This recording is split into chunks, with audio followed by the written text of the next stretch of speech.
Whether right or wrong, let's leave that for the courts to decide. We want to talk about the politics behind it. Remember, earlier I had said that the ICC has jurisdiction over 125 of its members. Well, that's only on paper. Duterte's arrest was possible not because of this jurisdiction. It was possible because of a narrow set of circumstances that allowed ICC to act. You see, the court cannot carry out arrests on its own. It leaves it at the mercy of the official government. And who's in power in Manila right now? This man, Ferdinand Marcos Jr., who has made no qualms about his hatred towards Duterte. The arrest has an uncanny timing. It's an election year in the Philippines, and two major political families have had a public fallout. Interestingly, Duterte's daughter, Sara Duterte, is the current vice president, and there is an impeachment process ongoing against her. The political rivalry has reached heights unimaginable.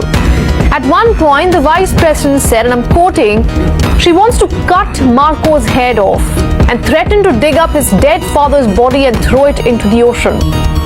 Sara Duterte has now flown to The Hague to assist her father. There is no legal basis at all to turn over or to endorse the president, the former president to ICC. So, wala silang...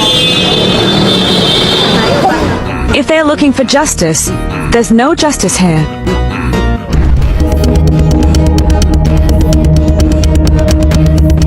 So while the ICC is lauding its arrest as significant, the truth is that it goes to show how limited the international body's powers are.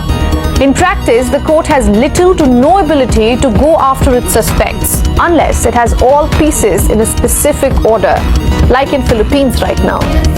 There were two other world leaders the ICC had issued arrest warrants against in the past 1 year.